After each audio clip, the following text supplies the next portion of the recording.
Um, so thank you so much for joining me. Today is our pie event in Rhode Island. It's tomorrow. So um, really excited for you guys who are going to put in the work to reach out to your sphere of influence to hopefully get listings, which is all about what this morning's huddle is about.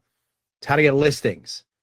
Okay. So the name of the game for me over the past several years, I would say 8 to 10 years has been listings. That's how I roll. That's how I make all of my money. Let me give you an example of like how that would work. Okay? Because it's pretty straightforward. I'll put this in the chat. Every year I make a list of people on a piece of paper or on a whiteboard of leads inside of my database, people in my community, whatever it is, that I believe are going to sell within that year. I don't worry about buyers just yet. I am only making a list of just sellers that I want. And the reason for that is that I know that for nearly every seller I can get, unless they're moving, unless God forbid, someone passed away or like they're moving out of the country or whatever it is. Even if they're going to move out of the state, I'm still going to get a referral fee. But my whole point is that they're most likely 75, 85% of the time going to be buying with me as well. And I know that I probably can't figure out like where they're going to go right now. There might not be a lot of, houses on the market right now. And so they might have trouble until the springtime finding a place, but I can set up time to meet with them now. So in this morning's text, I sent out to you, November through December, I do a lot of preparation. And I prepare myself for January. See, most people right now are not exactly in the mood of like, hey, I want to buy a house, I need to buy a house, I need to close by the end of the year. There's a small percentage of them. And because there's only a small percentage, typically prices drop a little bit. But for many people, they're there to enjoy the holiday season, and they're not exactly looking to put their house in the market. However, the little seeds that start now, the small hinges now that you can work with, swing big doors, grow big trees into the beginning of the year. Because as with anyone, when you are sitting around with your friends and your family, whether or not you celebrate any of these holidays, but whatever holidays they are, you're sitting around with people, undoubtedly they're going to talk about moving. Happens every year. Millions of conversations. And those little seeds need to be met by whoever is watering those seeds. I need you to hear that this morning. Those little thoughts that people have, the conversation, need to be met by whoever is watering those seeds. Now, you could think David Brooke is pulling this straight out of his ass. He doesn't do it. Blah, blah. Go look up my MLS stats. Go look at 2015, 2016, 2017, 2018, 2019. Go ahead, look at my numbers. And see how many personal sales, never mind the team, that I do. And it is all off of this one plan. In the wintertime, I make a list like this. And here's a sample budget. And by the way, let me just actually share my entire screen with you guys. If you don't have a nice sample budget for yourself, and here's what it looks like, okay? This is a sample budget. You can see up at the top with your overview of your assets and liabilities and family income. But here's the thing I want you to focus on is a sample pipeline tracker. All of your clients, whether or not they're going to buy and sell, and the projected month in which they might sell, put a property address, an estimated sale price, estimated commissions. You can add it. Oh, this is how I plan every single year. Now, if you want to see exactly what mine looks like, here, this is what it looks like. This is mine. All of these, you see all these buys and sells? This is real. All very real. Okay? Coming soons, in process, and closed. So far this year, nearly $12 million closed. So, unless you have $12 million in closed sales. And by the way, this is not for nothing, guys. This is on the side of running a whole team plus other businesses. So you tell me, do I want to keep making it up? Or do I want to actually follow a proven process and a plan that works every single time? Up to you. Totally up to you. So here it is. Every single year, I do the same exact thing. In the fall, I do the prep work. I write down people inside of my database, leads inside of my database, and I categorize them. I just want you to focus on the sell for right now. My big goal every year was to find half of the number of the amount of sales that I wanted to do, half of that number as listings. So if I wanted to sell 30 houses, I needed 15 listings. If I wanted to sell 40 houses, I needed 20 listings. Okay? So I'm going to put that in the chat really quick. Take the number that you want to sell in 2025 and divide by 2. That's the number of listings that you want to take ready by April of that year.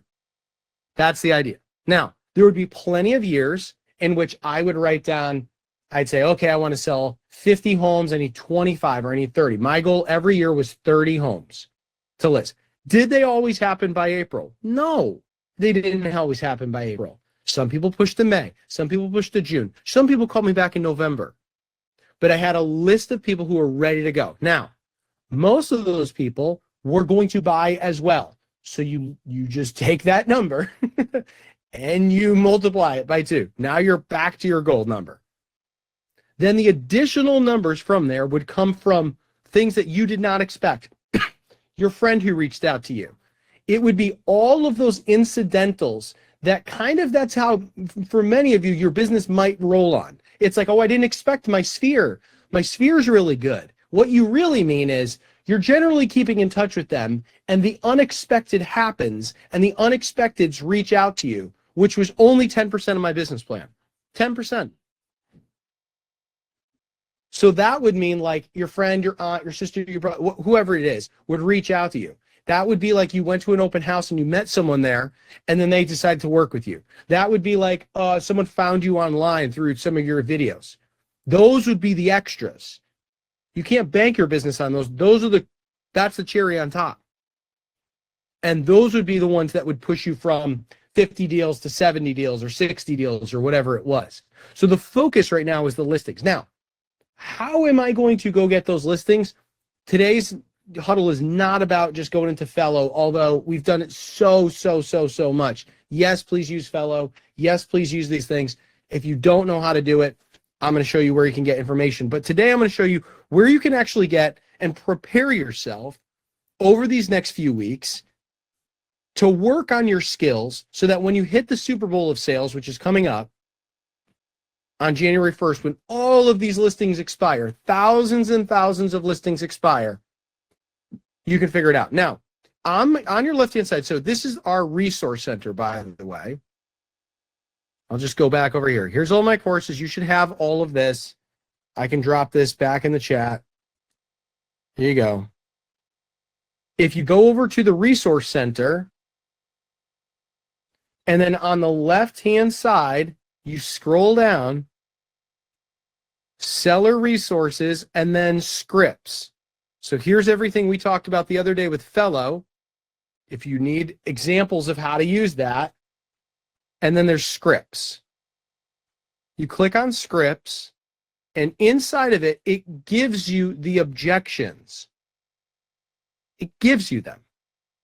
We aren't selling. We're working with agents. We're waiting for more offers. The one we're going to focus on today is the ultimate expired script.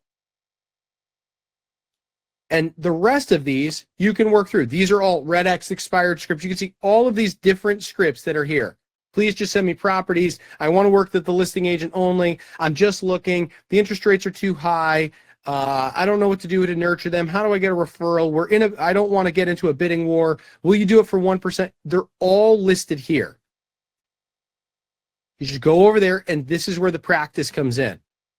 Now, I'm just going to speak candidly and honestly. Take it for what you want. One person shows up to every objection handling and script practice call on this entire team out of 55 agents. One person every week, 10 o'clock. It's Nick DeLuca. Nick DeLuca is going to earn $320,000 this year. I asked him. $320,000 in sales. He's the only one who practices the scripts. So my question to you, not out of guilt, not out of shame, not out of any of those things. It is simply a professional question to you this morning. If it matters to you, my strong suggestion is you'll put in the time. That's it. It's just a professional recommendation. Put in the time to learn the scripts so that you can backfill in. If you look at your database and your database doesn't have 30 listings in it, 15 listings, whatever it is, half of the amount that you want to do that year. My question is, where are you going to get them? Where are you going to get the listings? If you say, yes, I can do it with Fellow, do you have the sphere of influence? Are you adding the people there so that it can generate those? If you don't, you need to get the listings from somewhere. And there is a massive event that happens every year in just over 30 days. So I'm not telling you like the week before, get really good at expireds. I'm not telling you that.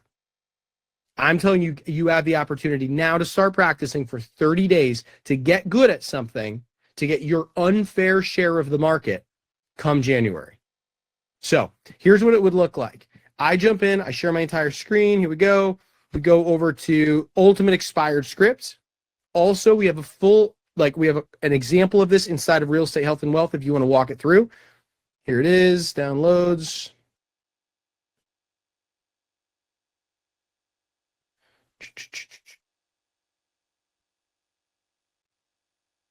Here's your script.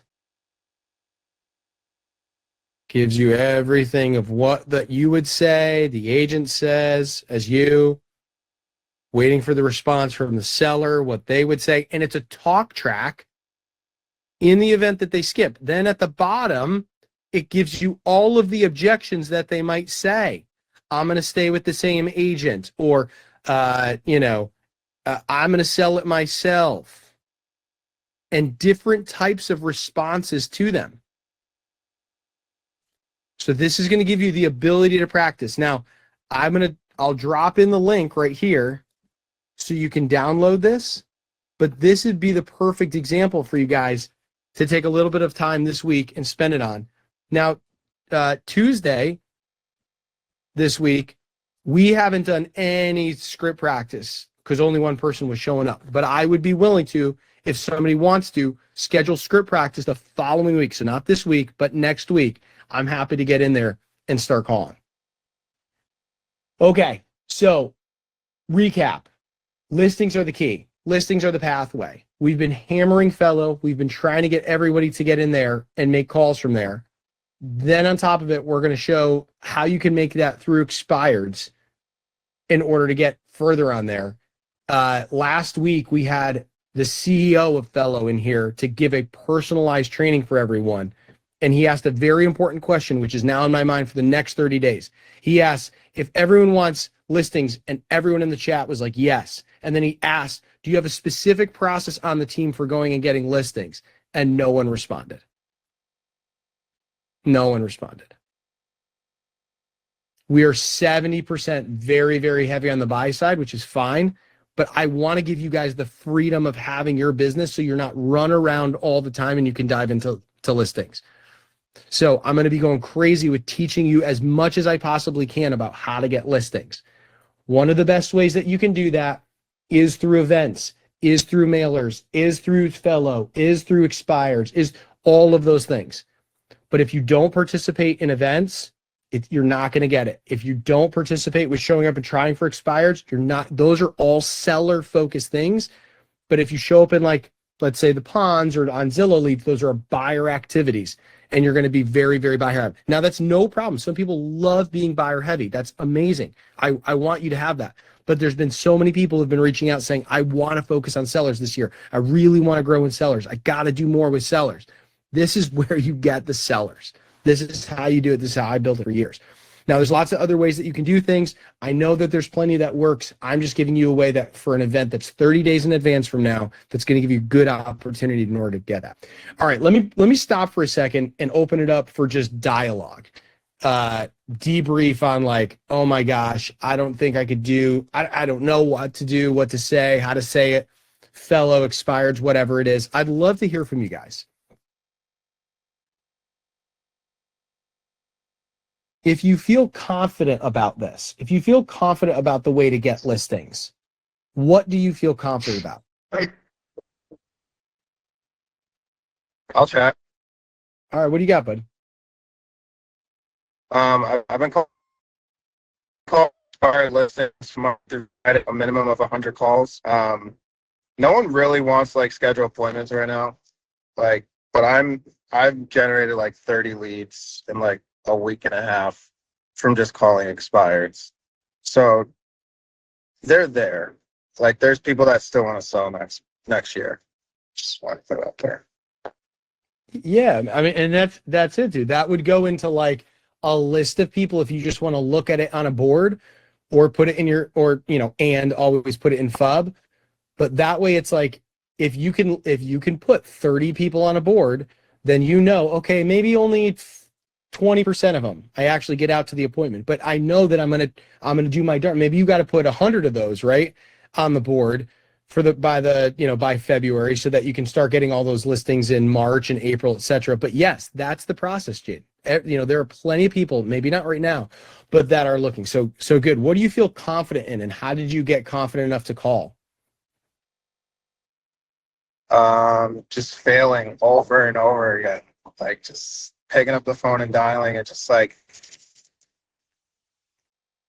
maybe hear an objection you haven't heard before, and then you write it down, and then you think about what you would say next time you're on the phone with someone. Or I don't know, Chat GBT. Ask Chat GBT what would they say, and then just, I don't know, just constantly working on the craft. Like, it's not gonna be perfect, and I'm That's right. still learning even 20,000 plus phone calls in. Like, it's just consistency, and it just gets better over time. For sure, dude. Somebody else. And nice job on core value. Figure it out. Like, hey, I didn't know what to say. Obviously, drop it in Slack, text me, whatever it is. But also, hey, just chat GPT. What would you say to this? Right. That's the only way you're going to get better at it. Or just look at our scripts that we have in the resource center. Somebody else that I you just feel. try to Go ahead, Michaela. I can remind myself that these guys made the first move. They list their house for sale. They're the ones that at some point were like had plans to move, had plans to do whatever. And so I don't feel as awkward calling them and asking them like, what happened? Why'd you change your mind? I think it's a fair question when, they put the move out there to begin with. So it makes it easier to call. You feel like you've got a reason to. Yeah, if you can just find like, there's like 3 intros that you can get, whether it's you're talking fellow, you're talking events, you're talking market updates, you're talking expireds, you're talking door knocking. All of those are seller focused activities. If you can just find for yourself like 3 little intros that work, then you have a vastly easier opportunity to like sit down and be like, I'm going to focus again today on sellers. And then when you call, it's going to be things like, hey, I noticed that property was for sale. I'm sure you're probably not interested in selling anymore, are you? And it's like, or, hey, is this Michaela? Yeah. I just want to make sure I had the right number. This was supposed to be the number for the person who was selling 123 Main Street. Is that right?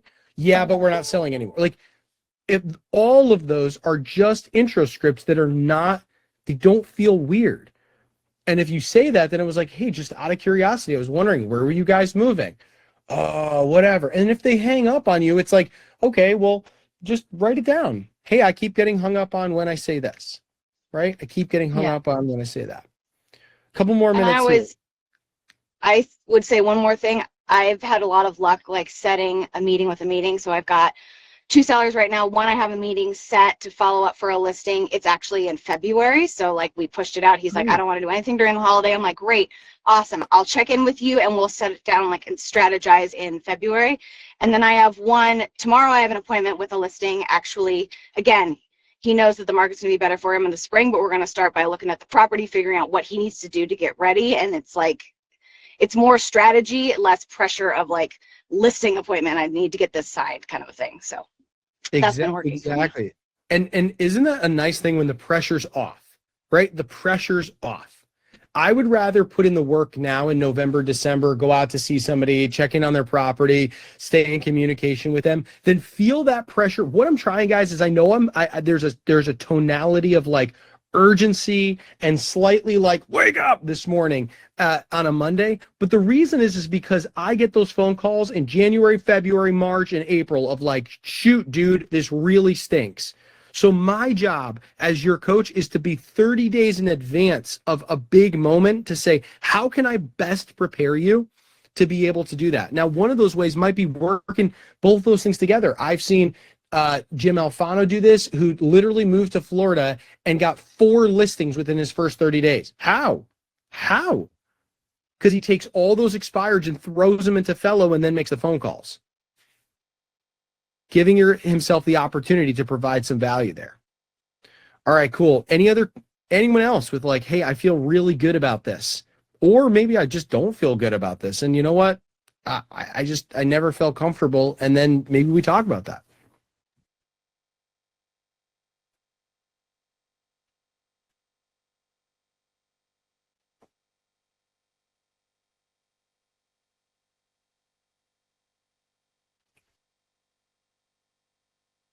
Is there resistance just on the call here? Is there resistance towards listings? I would love to hear this.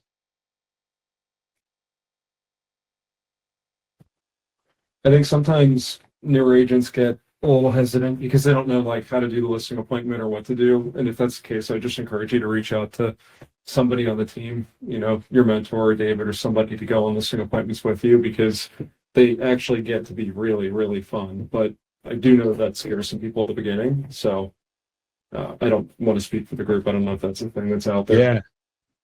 Yeah, it's like I feel such a weight and responsibility to help you guys succeed. And I hear it like when I come into the office, or I hear it on calls, like I'm just running around with these buyers. And I'm like, yo, you have so much opportunity to just call people who already raised their hand and got bad advice. They got bad advice. Like they want to actually sell. Some guy was like, I need to move somewhere for closer for my family, or I need to access the money that's in my house, or I need to do this. And like, they just got bad advice to overprice, to not do great, marketing, whatever it is. And like, you guys are prepared. You have exactly what it takes. So the question is like, all right, am I going to let my fear of not knowing what to do, or am I going to let my fear of like, I might get yelled at for the first 3 calls going to stop me from helping someone who like really, really should get helped? Or am I going to be able to take a leap today and like try it out? I mean, you can go on the MLS and you can see there's 150-ish people, in the last 7 days that expired just in Connecticut. It's 150 examples. Or you can go back in time on any of our resources. We now have RedX, we got Mojo, we got both these. So you can jump in and you can see people who expired in the past. It might be a great opportunity to have a conversation, especially for people this week. It's just like, hey man, I'm not looking to come out to your house. I was just honestly curious. Jordan, how's it been for you? You're newer on the team. I was actually just going to piggyback off of what Lou said. For those of you who don't know, I've only been here 90 days, and Lou and I have already been to a listing appointment.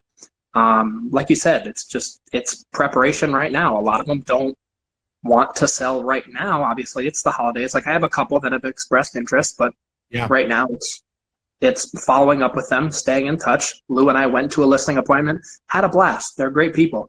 And I have another one that's on the burner that is like, hey, he's got a really busy work schedule. And he's just like, look, sorry, it's going to be last minute, but we had to cancel last time, but we're going to schedule it again and keep going.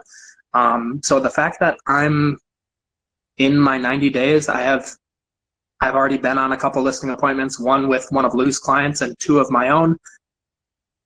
I mean, like, I don't know. I'm just doing what Jaden does. Like, I'm just You just got to do it. Just make the calls. Like, but I'm not even, I don't think I'm anything crazy like with the calls that I'm making. Like, Jaden's great, but I'm 90 days in. Like, I suck at making calls, and I'm still getting them. You know what I'm saying? So it's like, I kind of like, I know where you're coming from. I feel like there is kind of resistance on the team. Maybe people just don't want to speak up. Maybe they just don't know. Maybe there's just not a level of confidence in it. But like, honestly, guys, we just rip it. Just go for it. Rip off the Band-Aid, go do them, and they'll get easier. Like, the next time you do it, it's literally just the first one is just the biggest hill to get over, and then the rest of them get small. The hills get smaller after that. That's a really good word, man. And thank you so much for sharing that, dude, because it sounds so easy where it's like, oh yeah, Dave, it's coming from you. Yeah, you could just go out there and like wing it and probably win it. But the reality is like, Jordan, you're 90 days in and you're like, yeah, man, I'm not that good, but they're still signing. And that's the cool opportunity, guys. Do you feel like you're like manipulating or pushing anybody into, into doing this, or is it like open? Like, what's your vibe? No, it's I'm very like relaxed. I'm almost too kind of like free flowing, and Lou's kind of helped me like pull it in and be like, oh, okay, like we have to. Sometimes I'm too free flowing and too kind of laid back, and bringing Lou to the listing appointments helped me kind of stay on the numbers and show them the data. Like that's really all it is. Like, you guys know, you know what you're doing. You have the data, just present it confidently, and you'll get it. Like, your customers aren't super experts. Like, they want to be led, and you just got to lead them there. Just hold their hand, kind of walk them through the process. Hey, don't worry, I've done this before. Like, it's weird for me because I haven't done it before, and I'm like, don't worry, like, I got you. We'll walk you through this. So that part feels a little weird for me, but like for everybody else on the team, like I know you guys got listings. I see them. So like, what else is it, guys? What do you think? I mean, I could take that and like that's the rest of that's the huddle. That's the huddle. It's a brand new guy going, yeah, it's pretty tough, I guess. But then the hills get smaller. That's a good word. Very good word. Where are you finding people to call? We'll wrap it up on this. I'm using RedX. I'm just calling with Jaden. Like, for me, I'm gonna be a little honest here. Like, Jaden and Sean make way more calls than I do. Like, I truthfully am still like not really good at it, and there's kind of like this like roadblock for me. Like, I don't want to make calls. I don't make. I got a little busy day today, not like with real estate, but personal stuff. But I need to make time to be able to make calls from home. I've seen Jaden do it. That RedX dialer is crazy. He made 100 calls in like 15 minutes, 20 minutes. Like, it's, dude, that's insane. And he, like, you know what I mean? Like, I don't know. Like, I don't know how else to kind of wrap this up and put a bow on it. But I'm using RedX. You can call Mojo Dialer. Using social media. Like, for me, it's only been 90 days, 2 listings. You just got to do it. Just put in the work. If you guys have my advice, if you're having problems getting over that first hill, like the hill for me is making 100 calls a day, like Jaden. I like literally, I don't know what it is, but we're getting there slowly. Once you get over that hill, making the calls will be easier. The leads will come in. You're only going to get better. So to kind of wrap this up, do the work. If you guys are having trouble, jump in the accountability calls. I'm not personally in them, but I have Sean and Jaden to hold me, and Lou to hold me accountable. If you're friends with somebody on the team, pair up with somebody and go to the office, meet up at each other's house, go to a coffee shop, sit down, make the calls. You don't even need to do 100. Do 20. You'll be done in 5 minutes. Promise. Hey, Best thing I can recommend is do the 15-minute tracker. Have an alarm go off every 15 minutes and write down what you did in the prior 15. It is so annoying but so helpful. There's a group chat with 5 of us on it, and we're texting about it every single day about results and problems and calling each other out on our bullshit. And like, I'm calling myself out on my own bullshit to the group and being like, I need this just as much as anybody else. So just do something. Like, just do something different. I don't know. Love it, guys. This is a great way to just like crack through this week and be like, I'm not going to sign out on my business. I'm not going to like come back in January 1st and be like, oh shoot, like I need to figure this out. This is the opportunity like now to like stay locked in, get your practice, make a few calls, dial it in. And then like, as you come into the new year, you're going to be rocking and ready to go. All right, we're over. I was shocked on a Monday. For those of you who got the tonality this morning, please take it as no guilt, no shame, no any of those things. Just opportunity, a huge event as your guide and other people on the team. We want to see you all succeed. Please dive in. Jessica Xavier asks, is there info about RedX? Yes. Back to that, just click above into that resource center, into those links that are right there. There's RedX scripts that are there, and there's expired scripts that are there. If you want to get into RedX or anything like that, you can post it in Slack and just ask for passwords and everything else, and we can get you in. All right, cool stuff, guys. Make it an awesome day. For those of you for the pie event, I can't wait to see you tonight. Even if you didn't order pie, just still show up and interact. Do some last minute invites and just tell people, hey, I don't got a pie for you or whatever it is. But just say, hey, come on and just let's, hang out, have a soda or something like that. Be a great idea in order to get some of your sphere there. All right, we'll see you guys.